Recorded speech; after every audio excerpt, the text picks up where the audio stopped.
C'était dans cette région de mines de charbon et de châteaux médiévaux que l'on a décidé de créer une nouvelle ville, une Vélénié neuve, pour que les mineurs puissent y vivre et profiter du socialisme de l'après-guerre.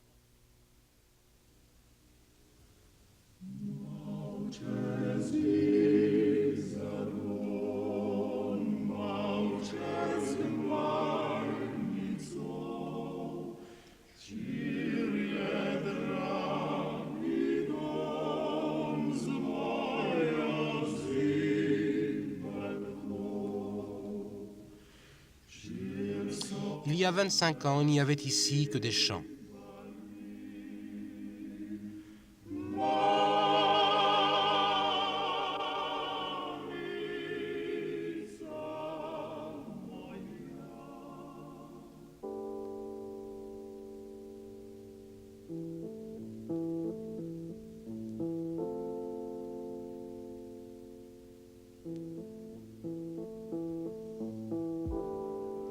Aujourd'hui, on y trouve une ville de 20 000 habitants.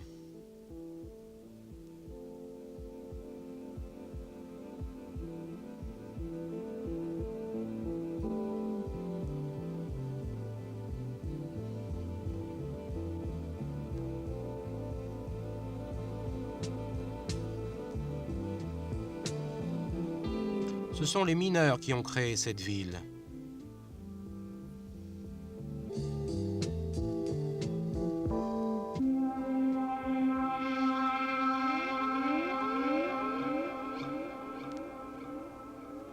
Le charbon et l'énergie sont les sources de l'activité économique.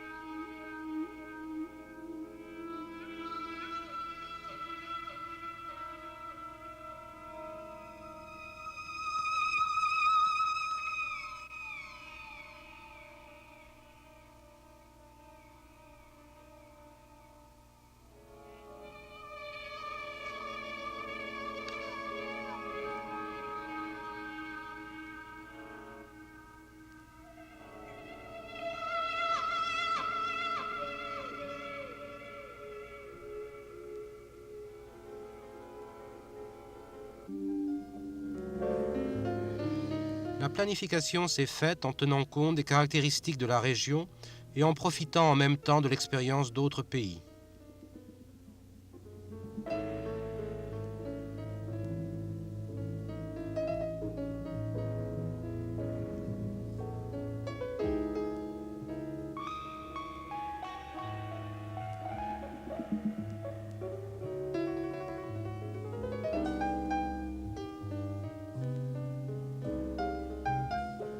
Les ouvriers de Vélénié ont commencé à bâtir la ville eux-mêmes, et en particulier à réaliser les infrastructures, les terrains de sport et les espaces verts.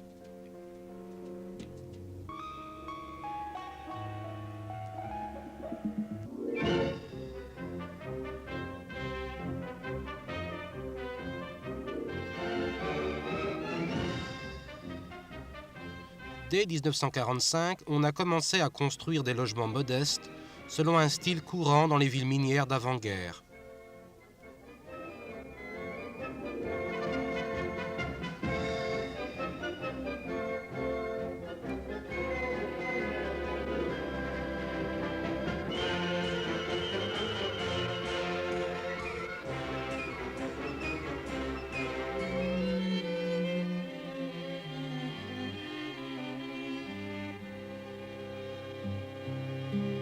Après 1950, on construisait des habitations à 4 ou 6 appartements confortables, dotés aussi de jardins. Par la suite, cependant, ce genre de construction est devenu trop cher.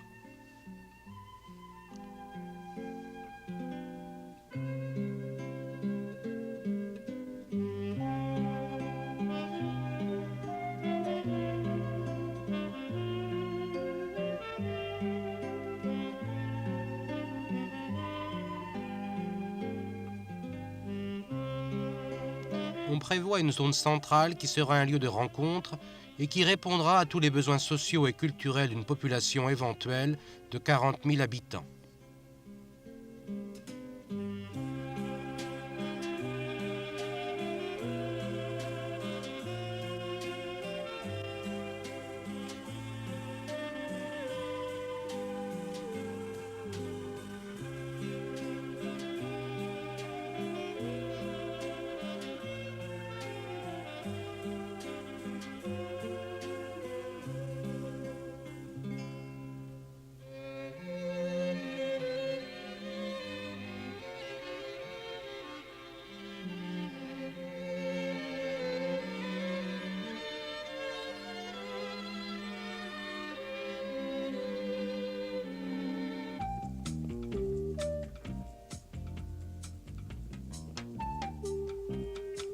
Le centre est réservé aux piétons.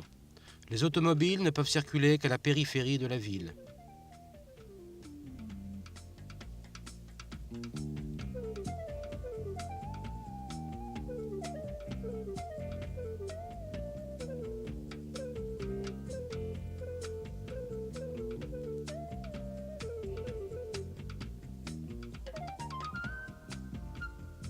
Dans les grands immeubles, il y a souvent des magasins au rez-de-chaussée.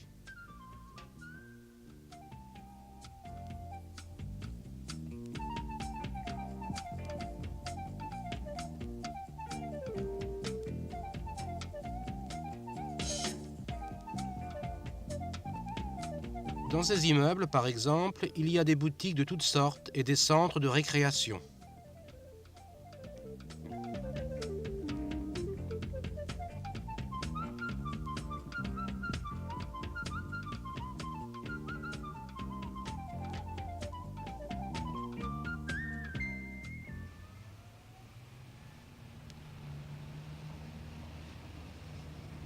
La croissance de la ville présente à la fois des avantages et des inconvénients. Dans la construction de maisons, on se sert de matériaux locaux ainsi que de matériaux préfabriqués tels le béton en plaques.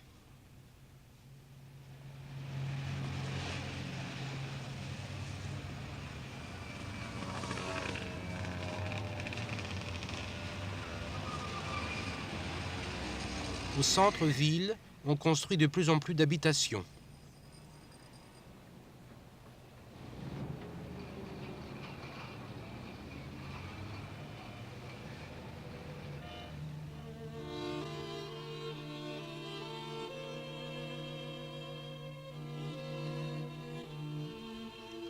À cause de la croissance de la population, il a fallu remplacer les maisons individuelles délabrées par de nouvelles habitations collectives.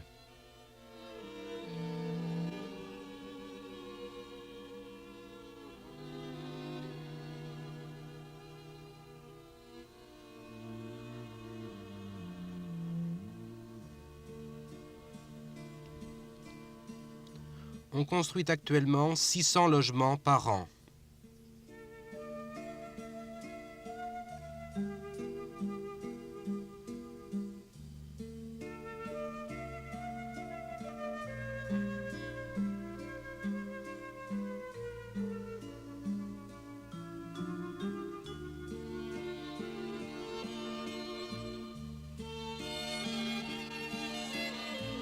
Il y a aussi des lotissements disponibles pour que des familles individuelles puissent y construire des maisons particulières.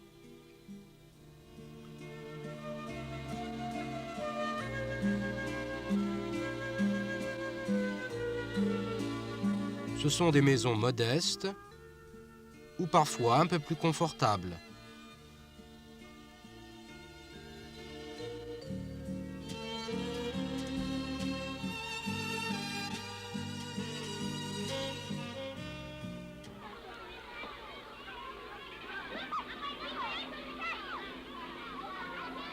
On construit avec un soin extrême les bâtiments destinés aux garderies d'enfants.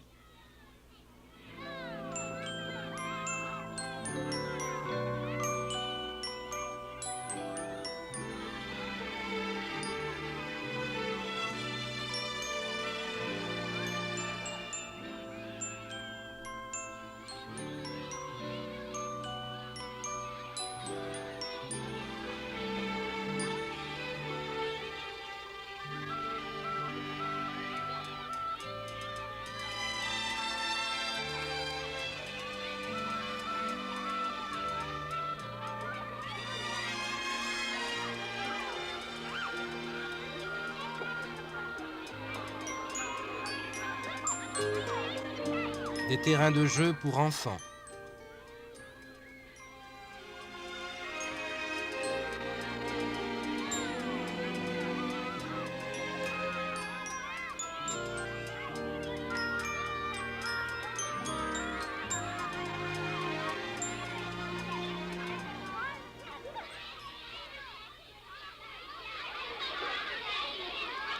Dès le début, les urbanistes ont prévu des écoles primaires.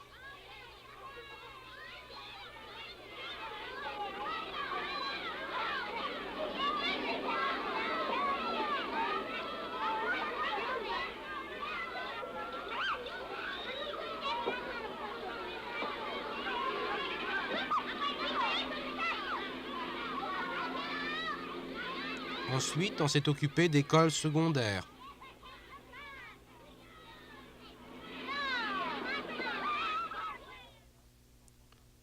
Il y a aussi des écoles spéciales pour les enfants arriérés. Chaque école dispose d'un gymnase.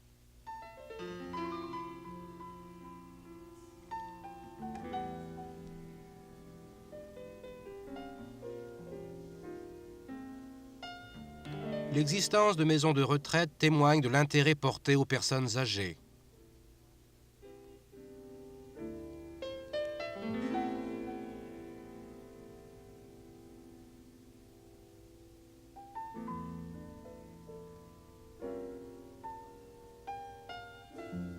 Il y a des centres médicaux bien équipés.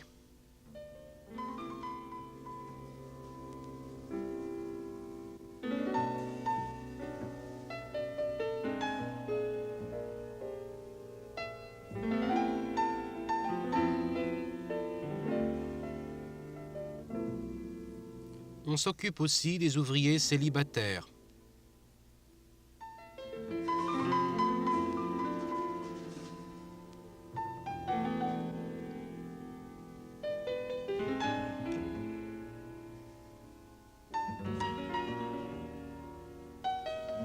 De tels bâtiments posent des problèmes en ce qui concerne la planification de l'environnement.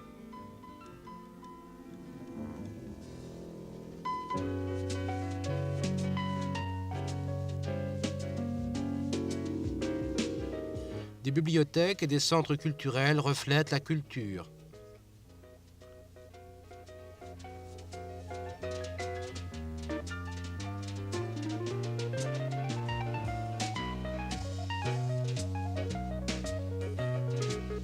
On attache aussi un grand prix aux espaces libres.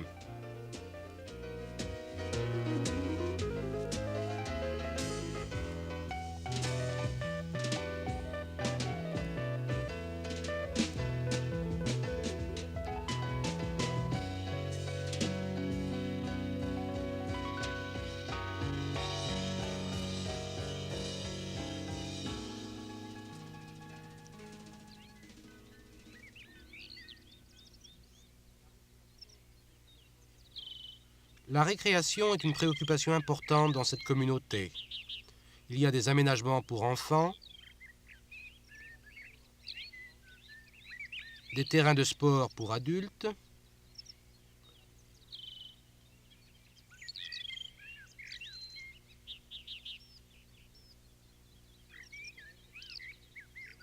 des piscines en plein air et des piscines abritées, un centre sportif,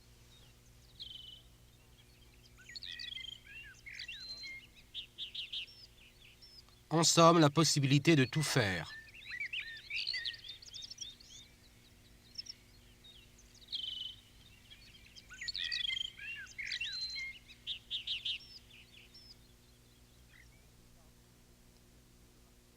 Les mines de charbon ont contribué à la détérioration de petits villages et du paysage aux alentours.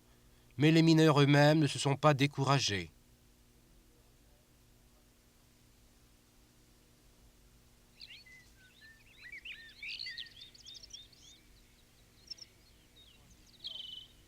Avec des moyens de communication adéquats entre la mine et la nouvelle ville,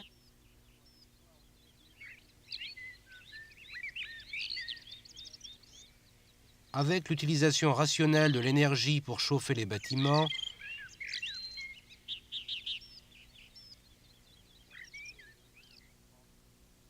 on a pu créer une ville propre et agréable.